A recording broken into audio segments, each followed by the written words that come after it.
Vanakkam and welcome to Cinema Express with Avinash Ramachandran. Welcome to our show, Madhavan and Surveen. How are you both? Thank you very much. Very good. Very well. I had the opportunity to watch a couple of episodes of Decoupled, and I have to say it has such an interesting premise, and it is wonderful to see, Madhavan playing the antithesis of a romantic. So how this project came, and and Surveen, you two are pairing up with him, and it's not really the lovey-dovey couple, but there's a lot of small insight that you can see that they are still. So how was it to play these roles? Well, it was quite a refreshing change to begin with, in terms of we haven't seen something like this in a very, very, the longest time that I can remember.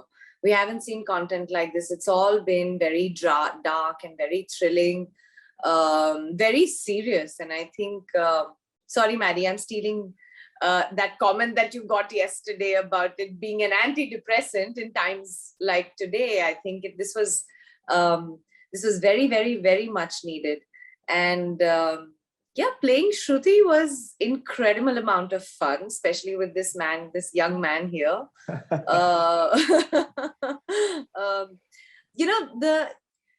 So for a show like this and for a script like this, I think the most important part was to keep it as real as possible. And when people like Madhavan, are partnering you, I think it just becomes effortless that way, because he's a really real guy, anyway, and to be a part of a show like this. So I think that we had a bit of camaraderie on set, and we just kept it very real. So while the camera was on or it was off, it didn't really matter to us, because we were just being real, not in the sense, of course, I'm a different personality and so is he, but it was easier that way to do that. And yeah, it was the dynamic between the two, between the husband, wife, between the bittersweet, not romance, but the relationship that, the both of them share. Was a lot of fun. To play. Yeah, I think I'll just pick up from Surveen left. First of all, Avinash, thank you so much for liking the first two episodes, and it is unique in the manner in which we presented it. But the thing is, first and foremost, we've seen the reviews of the trailer and what people's reactions are. So I first want to say sorry to a lot of the Tamil people and the Hindi people, because they're like, why are you not doing this in Tamil and Hindi? Are you making a Hollywood series? And I can see that it's a good complaint to have. It's they're possessive about us, so that is a good thing to have. But fortunately or unfortunately, this is depicting a story about elite people in Gurgaon, writers who are writing pulp fiction in English. So this series is in English. So please don't expect it to be in Tamil or Hindi with a splattering of English. If anything else, it's the exact other opposite. Secondly, both Surveen and I are married, and happily I dare so. And so for us to look at the series right now, it was completely relatable, because one of the things I realized was not all splitting up and divorces have to be because of somebody cheating or because of abuse at home or because of, something dramatic. So when you're young, you have the strength and the resilience to be what you want to be, right? And project your image. But as you grow older in a marriage or in a relationship, you lose that strength to maintain that image, and you end up becoming who you are. And sometimes who you've been projecting all this while and who you've become are vastly different people. And and this was exploring whether that change in these two people, whether the love or the intent to be together is strong enough to keep them together. And here, unfortunately, the only thing keeping them together is a product of their love, which is that 9-year-old daughter or a teenage daughter. And so, I really liked the take on splitting up and on people becoming incompatible as they grow older. And it just looked like both Shruti as well as Arya had grown apart, and they wanted different things in life. They wanted to accomplish different things in life, and as a result, it was a slice of life between them deciding to actually make their separation public and telling their daughter. So there's 8 episodes in that fraction of time, which I thought was extremely unique.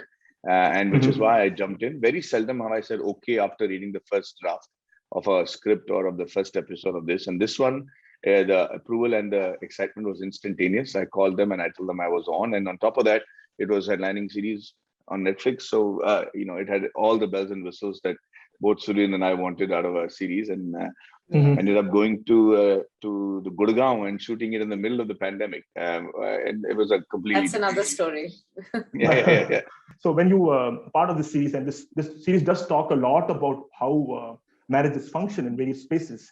So was it like seeing what you came through, or what is looking forward at you, or how did you look at the dialogues? And because this will be seen as something reflective of how certain couples are, and I completely agree with the relatable factor also, because you can see certain things what happens in the first 2 episodes itself to be relatable. So how was it to as actors and being married, like did you bring something to the table and say, no, this is not how we speak, or this is not how we talk? And so was there some kind of interaction there? No, I think when it comes to relatability, it need not necessarily end up where these guys are ending up right today.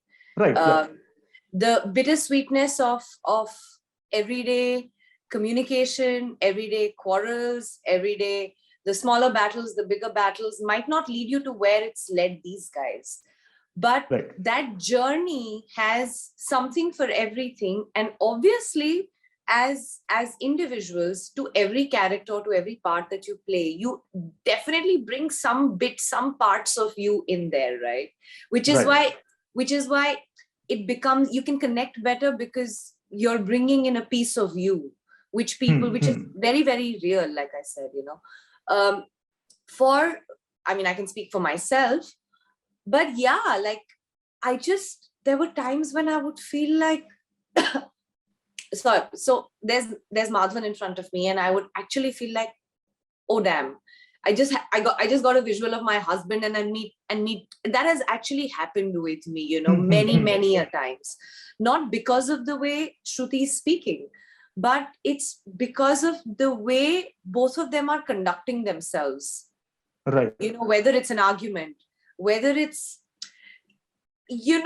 anything going in, coming out, the minutest of things of a day-to-day married couple. I think the relatability factor is that you as a couple deal with so much, and it's really about what length you want to go to really make it work or not make it work. Or maybe you've just grown out of it, and there is that zest to kind of keep going on and working at it, like as people truly rightly say, that relationship is always a work in progress. Right. Now it's for me or it's for us to decide, okay, do we want to continue the progress, or we want to regress, or we want to let it be where it is, where that's a call that these two, Shruti and Arya, have finally kind of taken and made absolute amount of peace with it. They've actually made peace with the fact that, this somehow is not working out for us as individuals. As parents, we will be, 100%, but maybe somewhere this is not working out, and, maybe call it quits. Let's see where it takes us. I think that's what's... I think I brilliantly put here, Shruti. You're absolutely right. And Avinash, taking up from what you said also, that you can see that there are a banter all the time, but somewhere you're able to see that there is a connection between the two of them, right? And being married for a longer period of time, I can tell you that what Surveen said is absolutely true. There were many instances that it had been so well written that I could see, this sort of a fight erupting between Sarita and me. It becomes as intense as it is in the series simply because when you really when you're really fond of each other, then what happens is this: the intensity of the argument flares up quickly. Okay, and then you're trying to prove a point. You're trying to tell the person this is it, and you're exasperated that they're not able to get it, and they're exasperated that you're being so emphatic.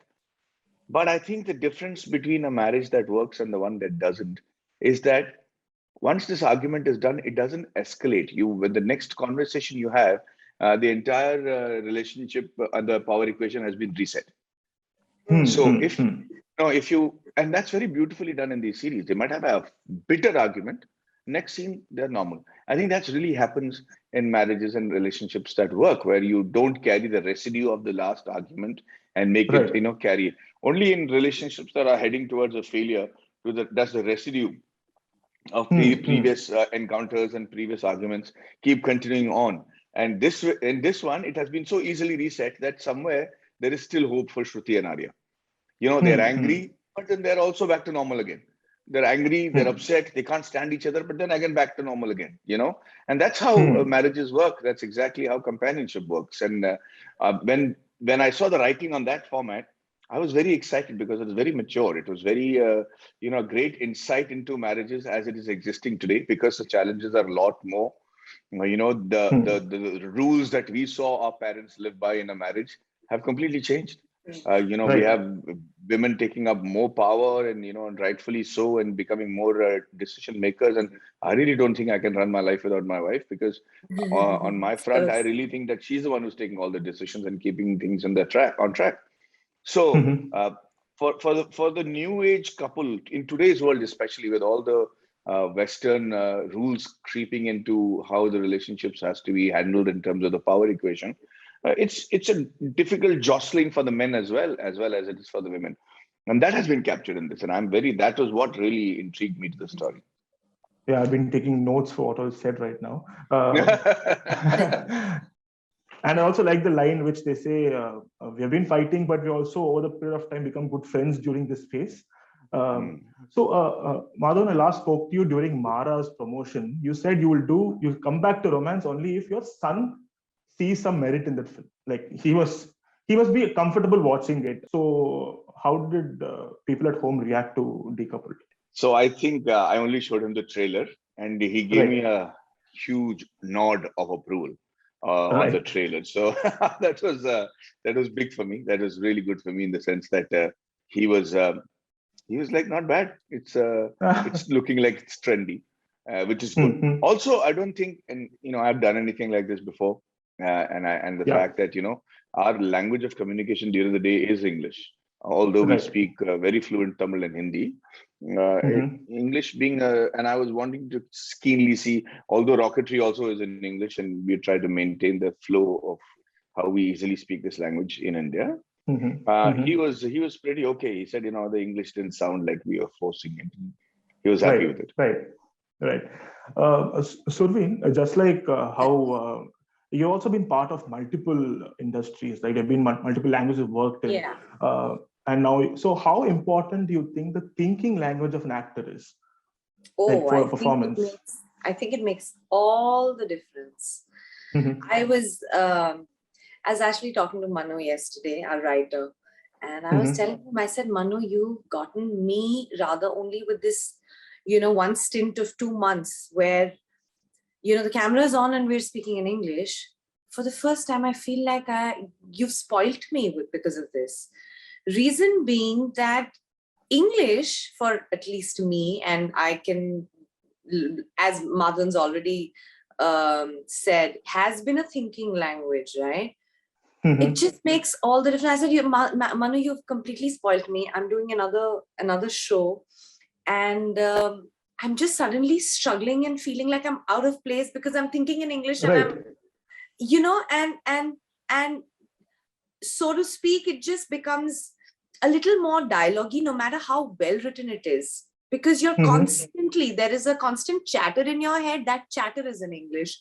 There's a there's talking to yourself, which is going on in your head. That is in English. I'm speaking to my 2.5-year-old. That is in English. So, of course, while you're well versed with the other languages, but I'm saying it makes all the difference. Your pauses, your commas, your casualness, I think, which is kind of the highlight for Decoupled, because everything's effortlessly flowing out, and you don't feel like you're actually reading something from the script. And more so, I think I have to give Hardik and Manu both the credit, because they gave us the scope and the liberty to put down on paper what we were actually thinking in our heads. Let's say me for Shruti, and I'm thinking something, and the way I would want to say it would probably be different, a little different than what Manu has written, but he gave us the liberty and the scope to just say it the way I wanted to, and that kind of, those kind of additions and subtractions that we did on set also helped. So I think the entire team was an English thinking team. Yeah. And I think that made all the difference. And that's what's keeping it more, I'm again and again using the word real, and I hate to do that.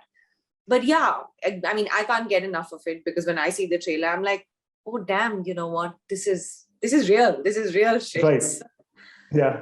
So yeah, it makes all the difference. And there's an interesting career graph for both of you. Both of you started TV, you started hosting, and then to cinema, and now to OTT. Yeah. So now with OTT being like, it's not the next big thing, it is the big thing now.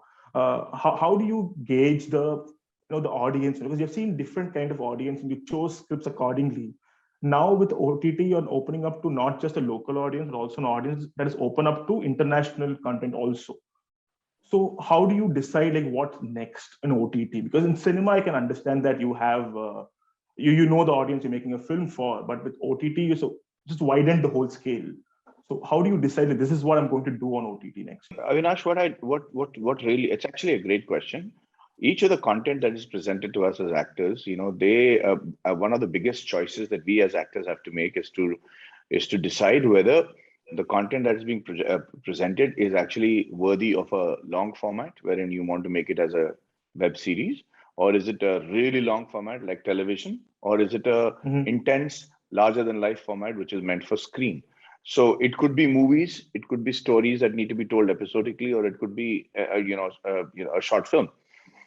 It's very important to decide and see whether it suits the medium for which it's being made. And that choice has become very paramount in terms of the success of the content. Secondly, once and with experience, that becomes a very easy choice to make. There is no way that I could have taken Breathe and make it into a film, because it needed 8 episodes of 40 minutes to tell that story. And similarly, I can't take a small film that, that I want to make and think it's good enough for making 8 episodes on web series. It won't work, because you have to have the series graph, the episodic graph, the character graph. You have this, all the technical term that requires that people need to know to make into a web series. Thirdly, I choose scripts based on the fact that I spend a lot of time away from the industry. So I meet people and I realize, what, the kids are now watching anime. So why are they watching anime? Oh, they're watching because they care more about relationships than because of the VFX.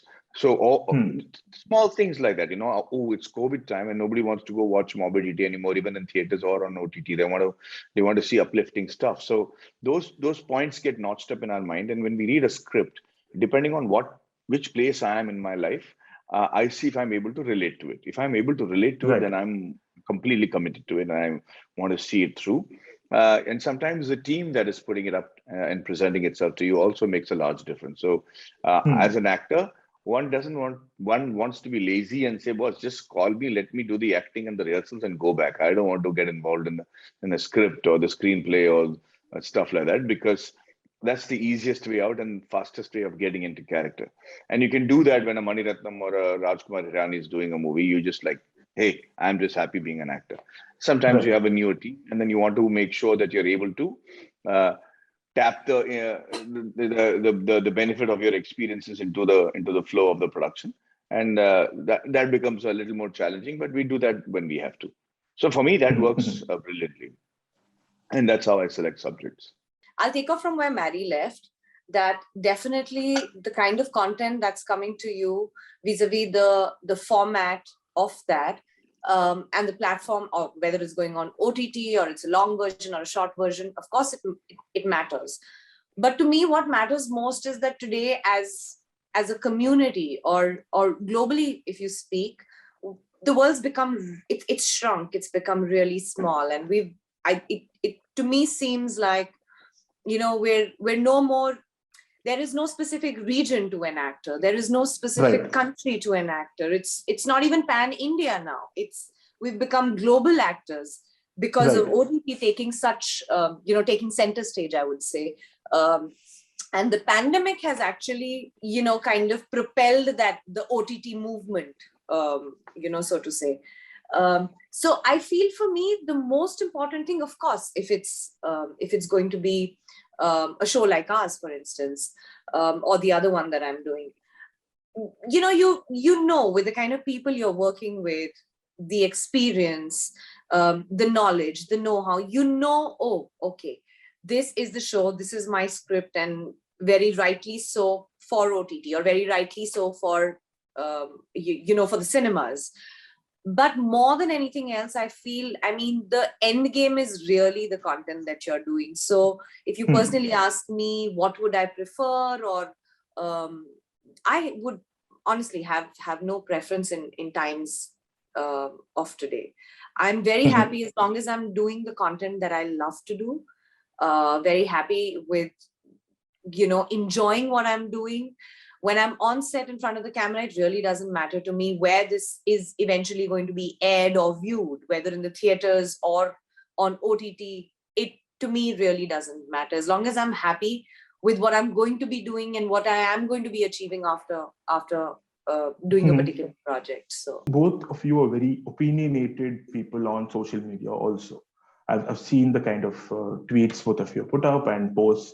So how is it now during this instant reactionary space to actually speak your mind out on social media? Do you actually, how many filters do you have in place, or is there this, I just want to say what I want to say space now? I'm very moody about social media, I'll be very honest with you. Since the pandemic hit us, I've just been completely off it. I thought this was the best time to kind of detox completely, stay off it, no opinions, no inputs, no outputs, stay away, give time to yourself, give time to your family, enjoy whatever's right in front of you. You don't know about tomorrow. So I've been in that kind of space. So I'll just speak for myself and say, I'm currently on a bit of I'm on a tug of war with social media as of now. So, and I'm pretty happy. I don't know how long this is going to last and when I'm going to be completely actively, aggressively back on it. But yeah. For me, it's taught me a lot here. Being on social media, it's a lovely yardstick for me to gauge the way people are thinking about either my work or what's happening around us in the world. And it is, given me a great insight. Still a lot of misconceptions that I had about myself and people aside. You also realize that there will always be bitter people. There will always be harsh comments. There is nothing in the world you can say that will not elicit a negative response, however innocent and in good faith you've said it. And then you learn to realize that you don't want to give them the power to make you feel on a back foot just because they have an opinion under an anonymous name and without a face. It actually gives you the guts to say, hey, you know what, that's your opinion, but I'm still going to go ahead and say what I want to. What it has taught me is that I have to be careful the way I say it because things can be misinterpreted. But once I know exactly what I'm saying, then I make sure I go ahead and say it irrespective of whatever the negative people will have to say. But also, you realize during the COVID, people have become negative and bitter, and you have to give them the allowances to, react like that and say, maybe they will turn into better people over a period of time. But it's definitely been a great place for me to gather information from. So sometimes I would give out an opinion only to see reactions. Sometimes I'll give out a picture only to see, what the thing is. And so garner my inferences from the kind of reactions that I get. But I want to tell something very important to people, that social media is a very small percentage of the audiences in India. They do not represent India in any manner. And they're actually a very minute fractions of the people who are actually there on Twitter and Instagram and stuff. And so even though your world may seem really, really gray, as opposed to all the pictures being put up by people on Insta and on social media, one must know that there are other people, there are a large percentage of the people who are going through exactly what you are. And so the picture isn't as bleak. So which is why I try and put up as many positive reiterations as I can on social media and just spread the cheer. I think on that note, thank you very much, Madhavan and Surveen, and all the very best for Decoupled, and Madhavan Ongulkum, all the best for Rocketry. Have a great day. Thank you, Abhinav. Yeah, all of you, both of you. Yes. Bye.